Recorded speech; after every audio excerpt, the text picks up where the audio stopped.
Kaixo, egunon, Jurgi Bilbao nauzue, kasetaguneko edukadoretako bat, eta, ikusten dut oraindik ez dagoela jente askorik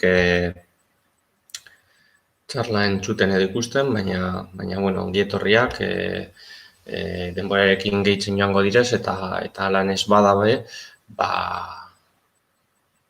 gero txarla hau bideo formatuan geldituko da kasetaguneko webgunean, YouTubeko kanalean barkatu, beraz, ez du garrantzi handirik erdizka edo berandu eltsagatik.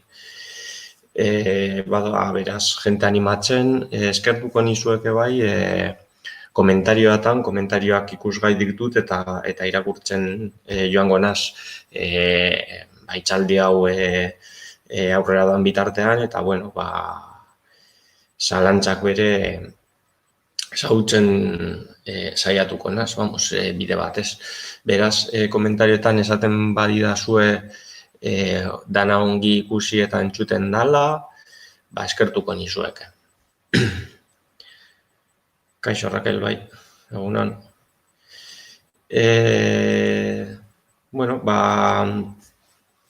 Eskerrik asko.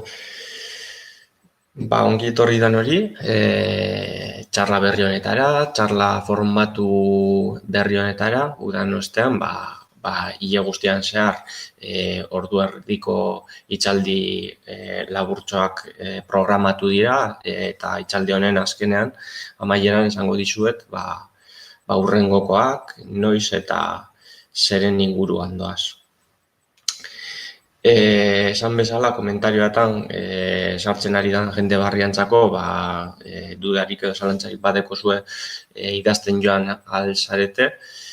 Beti gai honen inguruan, ni zalantza horiek zautzen saiatuko naz, baina bere badakizue ordenagailuarekin edo mugikorrekin edo arazo teknologikoak edo dudak ere soluzionatu edo hauekin lagundu aldizuegula kasetaguneko zentrura deitzen. Fizikoki zentru asko oraindik izita dauden arren guk lanean jarraitzen dugu eta beldur barik deitu zuen zentroetara, herrialde bakoitzean zentru kasetagune bat dago eta deituz norbaitek hartuko dizuete laguntzeko prest. Hau esan da, gaurko itxaldia, tituluak dinon moduan, 1G, 2G, 3G, gaur egun 4 eta inkluso 5 inguruan be, 5. G-an inguruan entzuten hasi gara, ezta? Eta, subtituluak edo azpitituluak, pistatxoren baten dau, zeren inguruan doan kontu guzti hau, ezta? Sare mugikorrak nola evoluzionatzen joan diren, hain zuzen ere. Hortik atera dezakegu, nola G hitzen kontzeptu hau, sare mugikorrak deskribatzeko erabiltzen den hizkuntza dela, ezta? Eta zer da sare mugikor bat? Hor diapositibaren irudian oroitzen bazarete, atzekaldean, egunen ager, ikusi dezakezue zelan zenbait antena dauden instalaturik, enpresa handiek hainbat antena instalatu dituzte, eta hauek kable baten bidaz bata bestari lotutik doaz.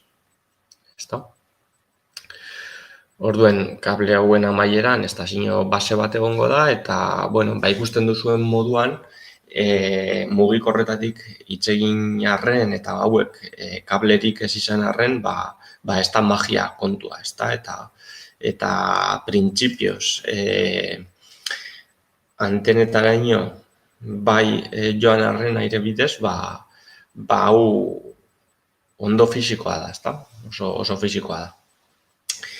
De hecho, kuriositate modura kontatzen dizuet zelan estatuak subastara botatzen duen berean lurralde guztiko zeldatan kuadrikulaturiko lurzatiak eta, enpresa handiak, teknologikoak, telefoniako konpainiak eta bar, egiten dituzten hauren diru inbertsioak hauek instalatu alizatako, ezta? Orduan, estatuak lurraldea zelulatan zatikatzen duen heinean, hori da lehen mugikorrei zelular izena eman hori izana, ezta? Eta kuriositate hau ezagutu ostean, kontzeptu edo ikuspegi orokor batetik ikusita, aspalditik entzuten hasi gara, 5G delako teknologiaren berri, ez? Publizitatean batez ere, anuntxetan, kondaira bezala, atzo bertan konpainia batek deitu zidan, 5G hau aurkeztuz eta 5G dutenaren seinale emanez, nire buruan bere irudia enpresa futurista edo teknologikoa edo azkenengo alorrean dagoen enpresa baten oroitzapena sar dezaten, ezta? Baina guk dendara bagoaz eta gailu mugikor bat erosten gaudenean hauek dituzten karakteristikak edo ezaugarriak irakurtzen ari garela, 5G delako hori oraindik ez da inotik ageri, ez? Printzipioz, gaur arte 3G eta 4G-arekin bateragarritasuna edo konpatibilitatea duten mugikorrak daude salmentan. Beraz, non dago 5 hori. Eta bestalde batetik, zer dan galdetzen ariko zaren zure buruari, G guzti hauen zenbaki hori zeri dagokion, ezta? Eta, horrengo minutuetan analizatuko dugun kontua da hau. Hain zuzen ere, ikus dezakegun nola 1G, 2G, 3G, 4G eta 5G denboran kontinuitate batez arindoa baina, kontinuitate bat du, ezta? 10 urteko gutxi gora berako kontinuitate edo evoluzio bat du. Por txerto, astu daztela komentaten, apurtxu bet hasiera itzuliz, behar bada zuek galdetzen ari zarete zure buruari zein da zuek erabiltzen duzuena, edo zuek hau erabiltzen duzuen, ala ez, ezta? Beraz, apurtxu bat azalduko dutzuet, zergatik nola edo non funtsatzen dagoen honek. Azken finean, esan dugun moduan, konektibitatearekin zerikusia duen kontzeptu bat da, gaur egungo mugikorrek interneta dute, nok ez du erabiltzen gaur egun WhatsApp, adibidez, ezta? Edo zerbait interneten begiratzea, edo zein sare sozial, adibidez, guzti hauek interneta behar dute. Eta zelan lortzen dut nire mugikorrak internet hori edukitzea. Hain zuzen ere, ezta? Danok ezagutzen dugu Wi-Fi-a. Wi-Fi-a etxean, kafetegian, leku publikoetan, aeroportuak, bibliotekak eta bar. Wi-Fi puntuak baldin eta badaude gure mugikorra bertara konektatuz, doainik internet erabil dezakegu. Doainik, etxean erabiltzen ari naiz, pagatzen ari naiz zerbitzu bat ere, ezta? Eta nola jakin Wi-Fi konektaturik dudala, erraza da, edozein mugikorretan, goikaldean, pantailaren goikaldean, normalean eskuman, bateria eta kobertura dauden lekuetan, bertan agertzen zaigu Wi-Fiaren ikonoa, dirala 3 arraia, triangulu bat, gorantza egiten, ezta? Izango litzateke. Horren ordez, hauetako G-etako bat agertzen bada, 1, 2, 3 edo 4, esango nukenik, 3G edo 4G agertzen bada Wi-Fiaren ordez, gure datuetatik gastatzen ari garela esan nahi du. Eta beraz hori izango zain, edo hauek izango ziren, gure mugikorrak edo gure gailuak interneta izan desan bi aukerak, ezta? Bai wifia edo datuak. Eta wifia alde batera utziz datuen inguruan berba egiten dugunean, hor sartzen da 1G, 2G, 3G, 4 eta 5G kontu guzti hau, datuen sailean. Normalean, dinotzueten ez, 3G edo 4G edukiko dugu eta 5G berez konpainiek izendatzen dute handiagoak edo azkenengo txanpan daudela erakustarazteko, ezta? Hasieran esaten nioan bezala, G hitza edo G letra, generazio hitzetik datorren letra da, eta zenbakia beren evoluzioa, ezta? Lehenengotik hasita, gaur egun hitz egiten ari den 5eraino. Beraz, horrela deskribatzeko erabaki hartu zuen norbaitek bere garaian. Egia da, ganera, gu, usuario normalok, gehiago nabari izan dugula teknologia berri hauen aldaketa arina gure gailuan bertan, ezta? Gure telefonoetan, barneko software horretan baino, eta berez, bai konturatzen joan garela gure mugikorretako evoluzioan, baina ez behar bada datu konexio eta barnetik transparenteak edo ikusezinak diren gauza honetan, ezta? Baina, dinotzuet, bi kontuak eskutik joan direla evoluzionatuz eta horri esker, gaur egun gailuei esker, gailuen evoluzioei esker hitz egin dezakegu 5Garen inguruan, eta 5 edo G guzti hauen evoluzioari esker bere eduki ditzakeguz azken generazioko mugikor hauek, ezta? Gero eta gauza gehiago egin ditzaketen gailu hauek. Lehenengoko G-a buruz berba egiten badugu, hor 80ko hamarkadan ikusi dezakegu agertu zela infografia txiki honetan, 1980an, ikus dezakegu garai hartan zeuden telefonoak, oraindik, ezta? Kable bategaz, inkluso. Eta dinotena, hamarkadaka evoluzionatzen joan dan zerbait da, ezta?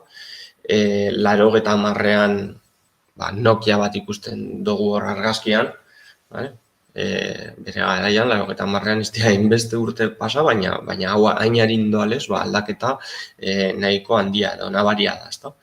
Eta 80an, 80ko hamarkadan 2Garen agerpena, Nokia famatu horretan, eta bar. 10 urte beranduago, smartphonearen kontua agertzen da, ezta? Edo kontzeptua, lehenengo zelularrak, gero mugikorrak eta orain smartphoneak. Smartphone beran tradukzioa, ez da telefono inteligentearena, baino ez gehiago. Eta smartphone hauetan, hasi zen 3Garen kontu guzti hau 2000 garren urtean. 10 urte beranduago, smartphoneak gero eta pantaila handiagoak izaten hasten dira, pisu gutxiago dute, finagoak dira, eta bere barrenean konexioa ere 4Garen kontura pasatzen da, ezta? Gero analizatuko dugu ganetik apurtxu bat zer den G bakoitza edo zeintzuk diren beren ezaugarri edo desberdintasuna, baina hor dago, 2010an 4Garen agerpena eta smartphone gero eta konplexuagoa. Eta orain urtean, 2020an, 5Garen txanda da. Hori dela eta, konpainiak ja buruan edo belarretara saldatzen digute boskaren kontuagatik. Bazten dana da, aurten bazen bere urtea ere, oraindik ez dakit Txinan, ez dakit estatu batuetan, baina hemen estatuan ez dugu probatzeko edo ikusteko aukerarik izan, eta gainera koronavirusaren kontuak bere bai, subasta guzti hauek, estatuaren subastak atzeratu egin dituzte, ezta. Orduen bai gertu dago, baina oraindik erabili ezin dugun zerbitzu bat izango lirateke. Banan adituz, banako kontzeptuan sartzen bagara,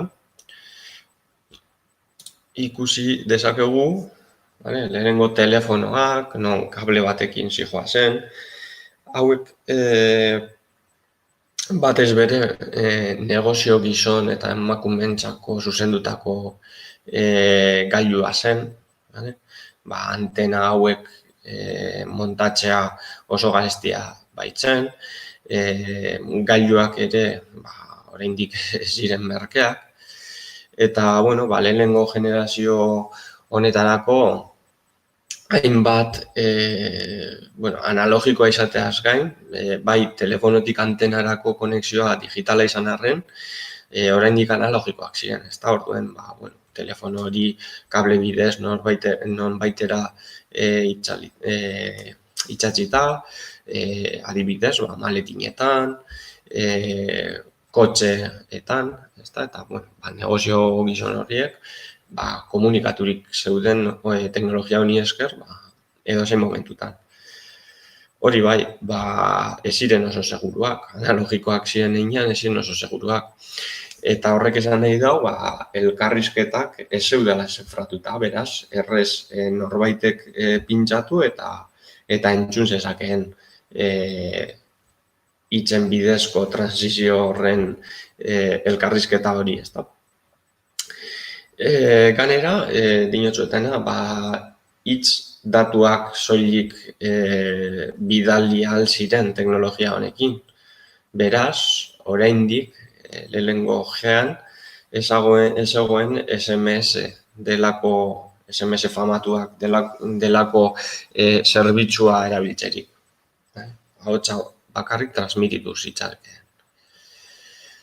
Beraz, garai hartarako aurrera pauso handia izan zen, baseak sortu zituen gero etorriko zenerako, baina gaur egunetik begiratuta, oraindik lehenengo pausoak besterik ez ziren, ezta. Bigarren genera bagoaz, hor ikusi dezakegu irudian Nokia famatu hori, bigarren belaunaldia konexio mugikorretarako bidean jarri gintuen, bale? Oraintxe bertan, kasu honetan gailuei esker konexio guztia digitala zen, analogikoa desagertu egiten da, eta beste alde batetik, ikusten duzun bezala irudian, ez da kable batez itxatita egon behar, poltsikoan eraman aldan zerbait txikia, ez da pantaila txiki horrekin, hainbeste botoi, oraindik pisuneikoa, baina pentsat konexioa digitala zen. Eta horrek esan nahi du segurtasun handiagoarekin egin zitekeela dei. Azken finean ez dakit egunean segurtasuna ziurtatu daitekeen ez da gaur egun, baina pentsat lehenengo gearekin konparatuz segurtasun handiagoa zeukan. 10 urte pasatu ziren, oraindik 80ko hamarkadan gaude, beraz. Eta horrez gain, deiak egiteaz gain, zenbait zerbitzutara aldi berean konexioak izateko modua ere eman zigun, ezta? Adibidez, lehen komentatu ditudan SMS-ak, ezta? Idatzizko mezuak bidaltzeko deiak egiteko aukeraz gain.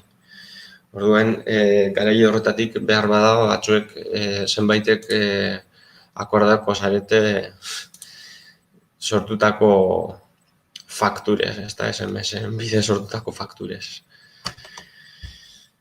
5G ja nahiko interesgarriagoa den teknologia evoluzioa izan zen, salto handia nabaritu zen hemen, 80ko hamarkadatik 2000 urtera, 2000 urtean ja smartphoneak irtetzen hasi dira, gogoratuko dituzue lehenengo smartphone itxura zuten BlackBerryak, non interneta zeukan, eta bar.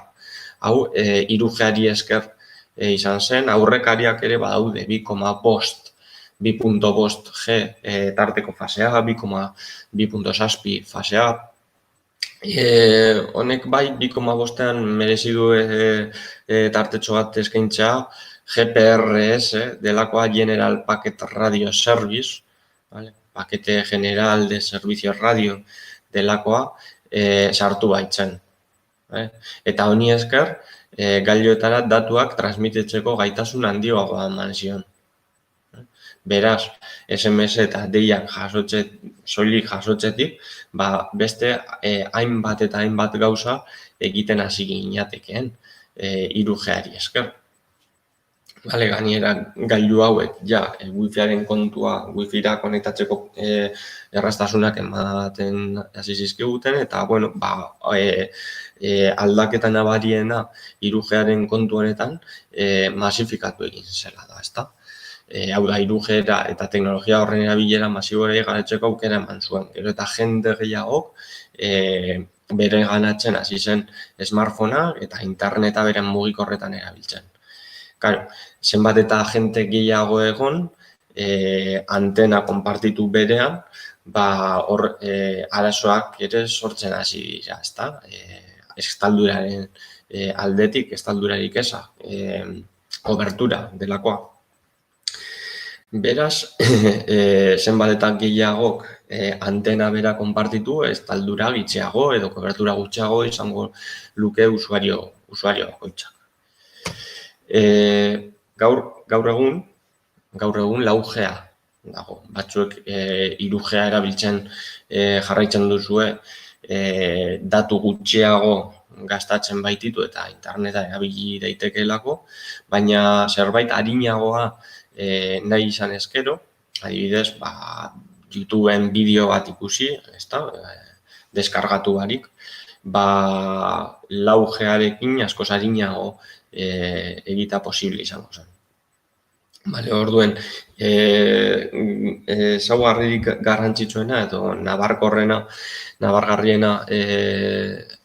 3Gtik 4Gerako pausoan, 10 urte hauetan, datuen transmisioa abiadura izan zen, handitu egin zela, adibidez, jartzen dagoen moduan, bideoak ikusi eta bidaltzeko.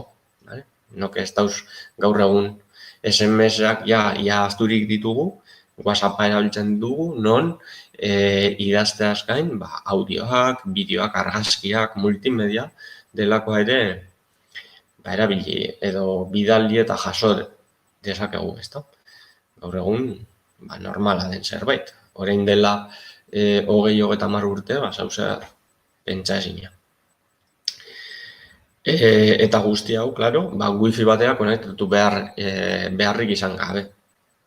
4G erabiltzen ari gara, gure datuak gastatzen ditugu, hilean konpainiarekin, zerbitzatzen gaituen konpainiarekin, akordio batera heldu gara, ez dakit, 10 giga, 20 giga, ilimitatuak, 2 giga, eta 4G hori gastatzerakoan, giga horietatik gastatzen goaz.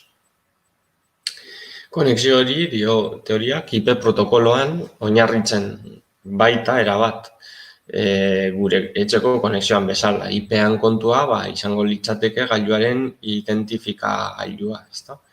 Eta sistema edo sare horrek, sare kableatuak eta haririk gabeak bateratzen ditu. Orduan, sistema multierabilgarria.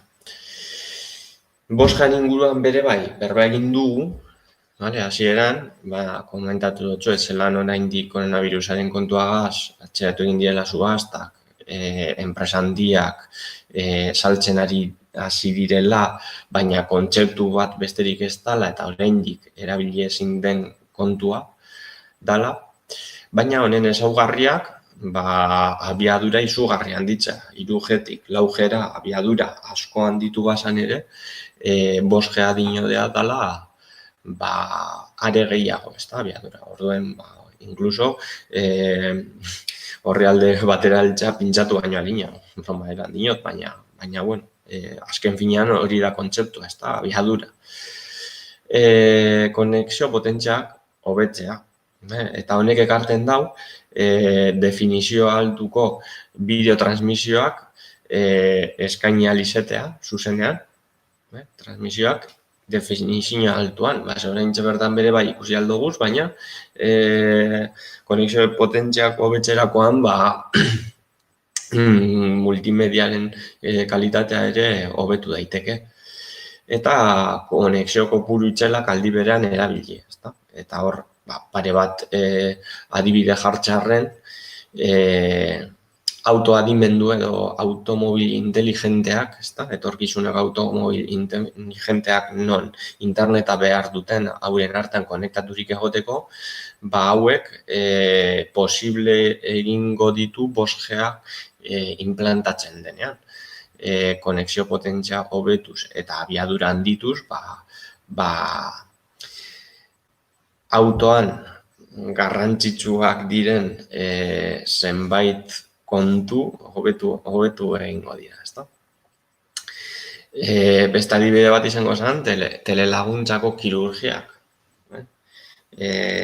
Distantzia bat dagoenean mediku eta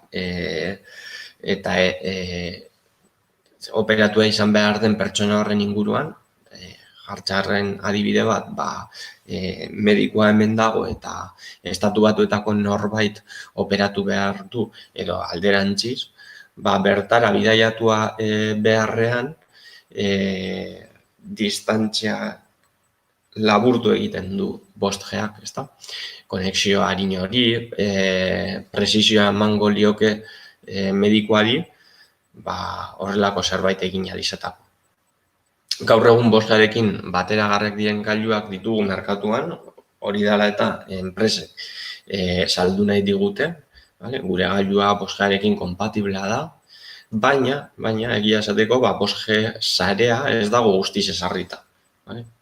Leku garrantzitsuenetan, imaginatzen dut Madrilen, Bartzelonan, egongo dela, baina ondino implementaturik ez dagoelez, gure mugikorra konpatiblea izan arren, ezin dezakegu 5Gaz disfrutatu, beraz, zerbait pentsa beharrekoa da, ezta? Behar duzuen ala ez, gaur egungo gailuak, aukera hau izatea. Laburtzearren, azkenean goitxe duten diapositiba honetan, kontuan hartu beharreko garrantzitsuenak gai honen inguruan. Alde batetik dau konexioa. Eta konexioak gure herrialdean edatutako saren menpe daude, ontsa bertan esan dutena. 5Ga ez dago estatu guztian implantaturik, beraz ezingo lirateke erabili. Eta beste alde batetik gure gailuak ere bateragarriak izan behar dira. Beraz, sarea implementaturik egon arren gure gailua ez bada bateragarria, ezingo dugu erabili. Gure gailua bateragarria baldin bada, baina herrialde osoan edaturik ez badago sarea, ezingo dugu erabili. Beraz, konexioak 5Ga erabilializatakoa kasu honetan, 2 puntuak baiezkoak izan beharko lirateke, ezta?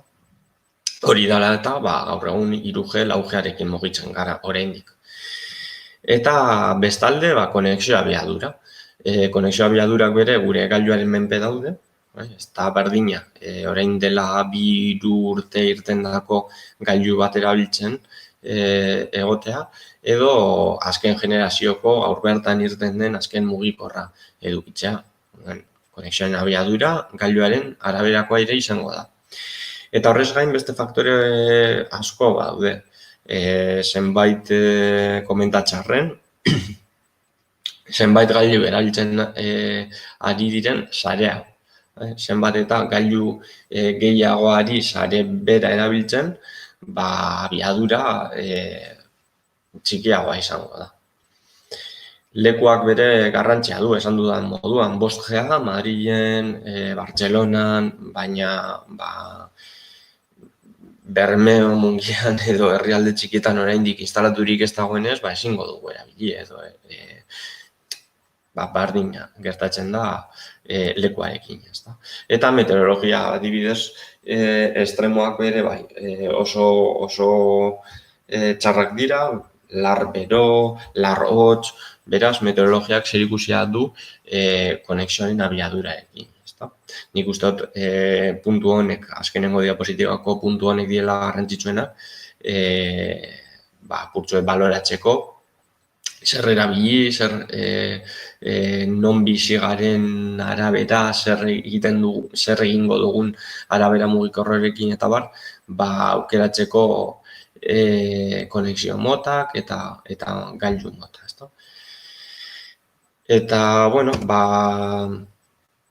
hau izan da gaurkoz zenbaki guzti hauen kontuan planifikaturik zegoen hitzaldia. Espero dut gutxienez base bat edo ulergarria izan ahal izatea zuentzako eta bueno, esan bere bai euskeraz, erderaz nahiago baduzue, asteartean eman duen txarla YouTubeko kanalean egongo gala. Vale. Ez dut ikusi galdera askorik, egon direnik, bueno, de hecho ez da bat bez, baina, bueno, galderarik badeko zue joan idazten eta aldoten eginean dudak sonatuko ditugu. Galderarik badeko zuen, oso argi, postenaz argi dagoela dana ikusteaz, Raquel. Eta formaz, apurtxoen minitutxo batzuk eitzeko dutaz hor, norbaitek zalantzarik baldin badu idatzi desan, eta bitartean kontako dutxuet urrengo asteatan planifikatuta dauden txarlak. Hain zuzen, urrengo astean, 15ean eta 17ean ludifikazioaren inguruan egingo da berba. Zeren eta dena da hobea jolasten, ludifikazioa edo gamifikazioa. Beraz, 15ean euskeraz, arratsaldeko 6etan, eta 17ean erderaz, arratsaldeko 6etan ere bai, urrengo astean, ludifikazio edo gamifikazioaren inguruan arituko gara. Urrengo astean, 22 eta 24an, 22an erderaz eta 24an euskeraz, Google Lens, gure kamerarekin bilatzeko aukera, den inguruan jorratuko gara. Eta hileko azkenengoko astean, 29an eta 1ean, 29koa euskeraz eta 1ean erderaz, argazki mugikorreko aholkuak du titulua emango den txarlak. Eta, bueno, espero dut zuen interesak izatea, ile guzti honetan zehar ikusten jarraitza eta berandu heldu bazareten sarturatu, Kasetaguneko YouTubeko kanalean aurkituko dozue bideo eskegita. Beraz, ikusita ez dauela dudarik, ez dauela zalantzarik, eskerrik asko esatea gelditzen zait eta hurrengoan arte.